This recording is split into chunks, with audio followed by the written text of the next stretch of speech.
Squid game नाम तो सुना ही होगा। वो शो जिसने पूरी दुनिया को हिला कर रख दिया था। लेकिन जरा सोचिए, क्या हो अगर कोई इसे हकीकी जिंदगी में बिल्कुल वैसे ही दोबारा बना दे, जहां लाखों डॉलर दांव पर लगे हों।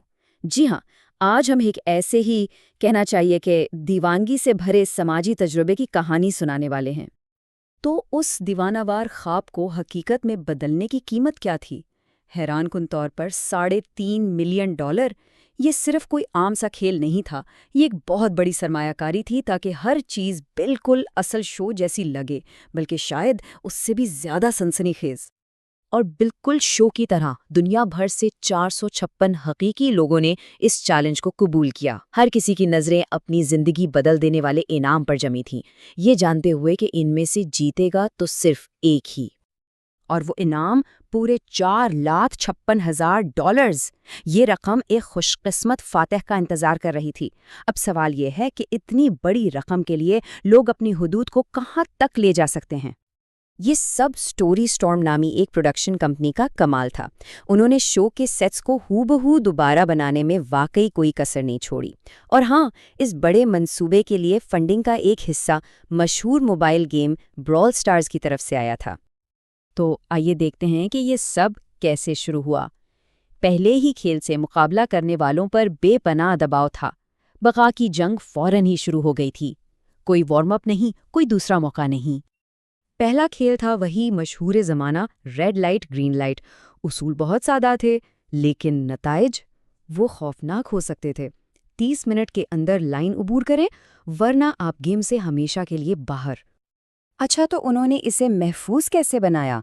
हर खिलाड़ी के साथ एक डिवाइस लगी हुई थी जो रेड लाइट के दौरान हरकत करने पर पॉप हो जाती थी, और यही उनके खात्मे का इशारा होता था। और एक शैतानी मोड़ के तौर पर उन्होंने खिलाड़ियों को उलझाने के लिए एक येलो लाइट भी शामिल कर दी थी। आखिरी मिनट में तो जैसे मुकम्मल अफरा तफरी का आलम था। खिलाड़ी बस अपनी जान बचाने के लिए भाग रहे थे। एक दिलचस्प मंजर ये था कि एक मुकाबला करने वाले ने हरकत से बचने के लिए पूरी स्क्वाड पोजीशन बनाई रखी। ये उस सूरत हाल की शिद्दत को ज़बरदस्त तरीके से वाज़े करता है। तो पहले खेल का नतीजा क्या निकला? बिल्कुल चौंका देने वाला। तकरीबन आधे मुकाबला करने वाले फारिग, यानी 456 में से सिर्फ 232 ही अगले राउंड में पहुंच पाए। एक ही झटके में आधे से ज्यादा लोग बाहर हो गए। अगला चैलेंज था हनी कोम्ब, जो सब्र और महारत का एक बेरहमाना इम्तिहान था। खिलाड़ियों को एक नाजुक सी कुकी से सुई की मदद से एक शक्ल निकालनी थी, और सबसे मुश्किल शक्ल थी छतरी की। जरा सी गलती का मतलब था फौरी खात्मा। यहाँ एक और नफसियाती मोड़ आया। अगले खेल से पहले मुकाबला करने वालों को $4,000 नकद लेकर गेम छोड़ने की पेशकश की गई। क्या वो पैसे लेकर चले जाएंगे या अपने ख्वाब का पीछा करते रहेंगे? ये उनके अज़्म का एक और इम्तिहान था। अब तक खेल इनफरादी महारत पर मबनी था, लेकिन यहाँ से तवज्जो ग्रुप की ताकत और बाहमी ताल्लुकात पर मरकूज हो गई। ये वो मरहला था जहाँ दोस्ती और इत्तेहाद का असल इम्तिहान शुरू हुआ, और जहाँ धोखाधही का खतरा सबसे ज़्यादा था। अगला खेल था टग ऑफ वॉर, यानी रस्साकशी। टीमें बेचैनी से सबसे मजबूत खिलाड़ियों को अपनी तरफ खींचने की कोशिश कर रही थीं, क्योंकि इस खेल में सिर्फ ताकत ही बका की ज़मानत थी। इस खेल में शिद्दत का अंदाज़ा इस बात से लगाया जा सकता है कि दो टीमों ने इतनी ताकत से रस्सी खींची कि उन्होंने पूरा सेट ही तोड़ दिया। इस वहशियाना खेल के बाद सिर्फ 60 खिलाड़ी ही बाकी बचे। और अब बारी थी शायद सबसे जालिमाना खेल की, मार्बल्स गेम। प्रोड्यूसर्स ने जानबूझकर उन खिलाड़ियों को जोड़ा बनाया जो मुकाबले के दौरान बेहतरीन दोस्त बन चुके थे। अब उन्हें एक दूसरे को ही ख़त्म करना था। इस दिल दहला देने वाले चैलेंज से निपटने के लिए खिलाड़ियों ने मुख्तलिफ तरीके अपनाए। कुछ ने अपनी महारत पर मबनी खेल बनाए, जबकि दूसरों ने मायूसी में अपनी किस्मत का फैसला एक सिक्के के उछाल पर छोड़ दिया, जिस पर पूरा इनाम दांव पर लगा हुआ था। ये एक संगीन अखलाकी सवाल था जिसका सामना हर खिलाड़ी को था। क्या कोई अपने दोस्त को लाखों डॉलर के लिए ख़त्म कर सकता है? इस राउंड का जज्बाती बोझ इतना ज़्यादा था कि बहुत से लोग सिर्फ इसलिए बाहर हो गए क्योंकि वो अपने दोस्त के खिलाफ खेल ही मुकम्मल न कर सके। मुकाबला अब अपने इख्तिताम के करीब था, लेकिन फाइनल से पहले आखिरी बड़ी रुकावटें बाकी थीं। उनमें से एक था खौफनाक शीशे का पुल। جہاں ہر قدم موت کا کھیل تھا۔ پل تک پہنچنے سے پہلے کھلاڑیوں نے ڈاگ جی نامی ایک کوریائی کھیل کھیلا تاکہ میدان کو 16 بہترین کھلاڑیوں تک محدود کیا جا سکے۔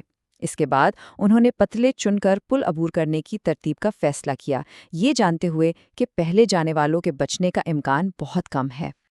پل پر ایک ڈرامائی صورتحال پیدا ہو گئی جب آگے والے کھلاڑیوں نے 50-50 کا خطرہ مول لینے سے انکار کر دیا۔ کوئی بھی پہلا قدم نہیں اٹھانا چاہتا تھا، اور جیسے ہی گھڑی پر وقت ختم ہونے لگا، ایک افراتفری کی بھگدڑ مچ گئی جس میں ہر کوئی اپنی جان بچانے کی کوشش کر رہا تھا۔ آخر میں صرف 6 فائنلسٹ باقی بچے۔